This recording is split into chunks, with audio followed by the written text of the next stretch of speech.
Welcome back to All This Math. This is Professor Parker. And for this geometry lesson we're doing, this is a geometry lesson, we're going to be using the Triangle Sum Theorem. Okay? Now, what are our instructions?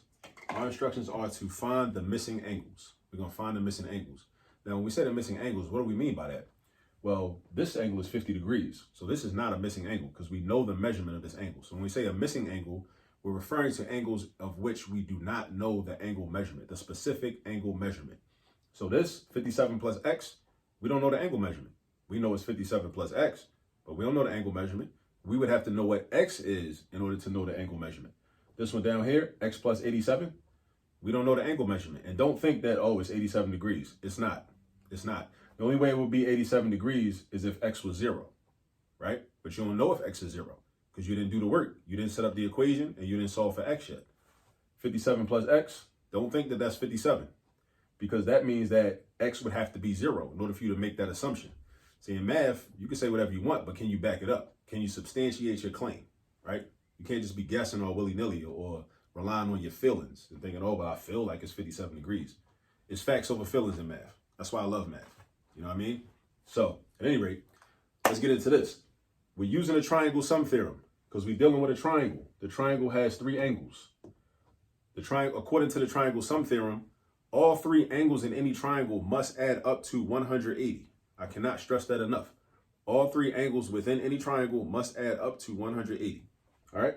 And with that information, I can then proceed to create an equation. So my equation might look like this. And when I say might, it's because, you could write the angles in different order.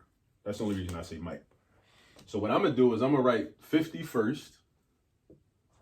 Then I'll put a plus sign. Then I'm going to write x plus 87.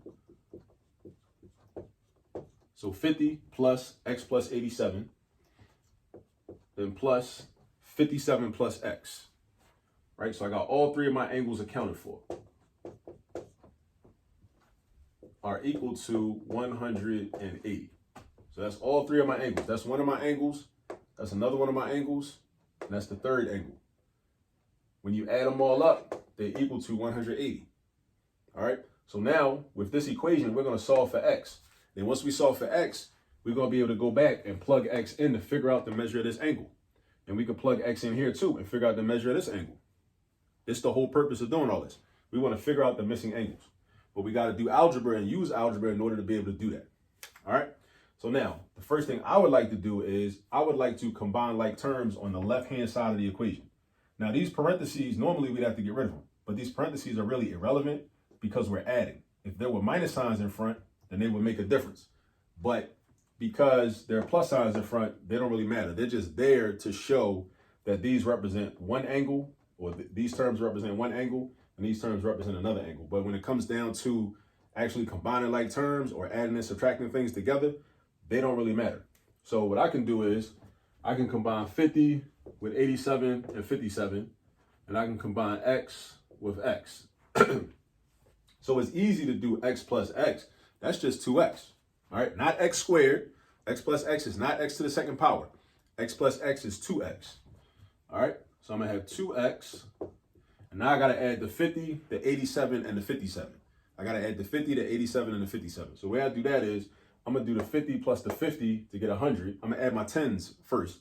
50 and 50 gives me 100, and then plus 80 is 180, and then 7 and 7 is 14. So 180 plus 14 is 194. So all of this simplifies to just 2x plus 194. Then I bring over, I got equals 180. So I got 2x plus 194 is equal to 180. All right. Now I want to solve for x. My ultimate goal is always to solve for x. So that means I got to get rid of some things. Because when I solve for x, what I'm really doing is isolating x on the left side of the equal sign. Isolating x on the left side of the equal sign. So this 2 got to go and this 194 got to go. I'm going to get rid of the 194 first because that's going to make the problem easier. I could get rid of 2 first by dividing everything by 2. And I guess in this problem really don't make a difference. But sometimes the equations get kind of messy when you divide by the coefficient first. So as a habit, this is just what I do. As a habit, I like to get rid of the constant that's on the same side also. I like to get rid of that first and then get rid of the coefficient. So this is 194. The opposite, I need to do the opposite of adding 194. That's how I get rid of it, right? I'm doing the inverse or the opposite operation. So the opposite or inverse of adding 194 is subtracting 194. So that's what I need to do. So I need to do minus 194 right here. Then on the other side of the equation, I'll also do minus 194. Boom, boom. That cancels out. Bring the 2x down. Bring them down. That's 2x. Bring the equal sign down. Now, 180 to take away 194 is not going to be positive 14. It's going to be negative 14. Don't forget your negative sign. Don't forget your negative sign. That's going to be negative 14. So 2x is equal to negative 14. Now I got to get rid of this 2. Now how do I get rid of the 2? I do the opposite operation again, or the inverse. Just like up here, the opposite of addition was subtraction. So I did that. Now here, this is multiplication. The opposite of multiplication is division. So I'm about to do that. So I'm going to divide by 2 on the left side over here. I got to stay balanced. So if I divide by 2 on the left side, I also got to divide by 2 on the right side. So I divide by 2, I get 1. 2 divided by 2 is 1. Anytime you divide any number by itself, the quotient is always 1. So that becomes 1x. 1x is just x, or a x. Bring the equal sign down. Now, negative 14 divided by 2 is not positive 7. It is negative 7. So x is negative 7. X is negative 7. But we're not finished yet. If you do this on a test, and the instructions are find the missing angles, and you find out what x is, and you stop right there, your answer is not going to be right. It's going to be wrong. Your answer is going to be wrong. So make sure you always read the instructions and do what you're asked to do. You're asked to find the measure of the missing angles. Neither of those angles is negative 7 degrees. It's not. You got to go back into the actual angle expressions that represent the angle in order to figure out what the angle measurement is. So check this out. If x is negative 7, I can figure out what this angle is by doing 57 plus negative 7. So watch this. I got 57 plus x, which equals 57 plus negative 7. 57 plus negative 7 is the same thing as saying 57 minus 7, right? Because adding a negative is the same thing as just doing straight subtraction. So 57 minus 7 is 50. So that's 50 degrees, right? Now we're going to do the same thing down here. Now, actually, we could, because we know the triangle sum theorem, we got options. We got options.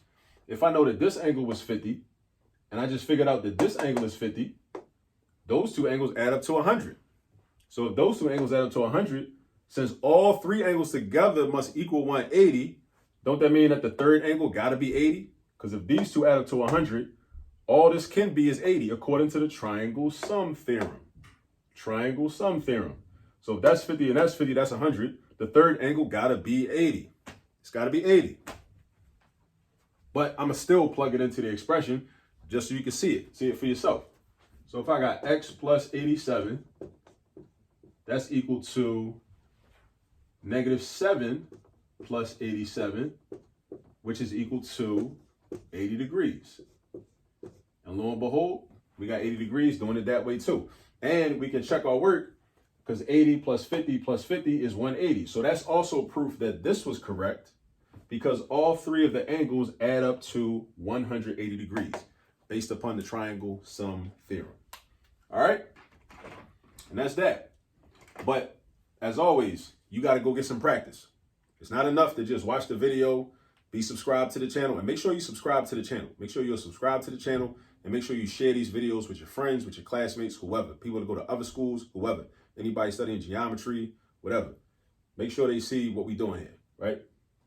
Because this is good work here, all right? So it's not enough, but as I was saying, it's not enough to just watch the video. You got to go practice, right? I showed you how to do it, but you got to do it yourself. You got to do a bunch of problems all by yourself, all on your own. So check this out. You go get some practice, and I'll catch up to you on the next video. Peace.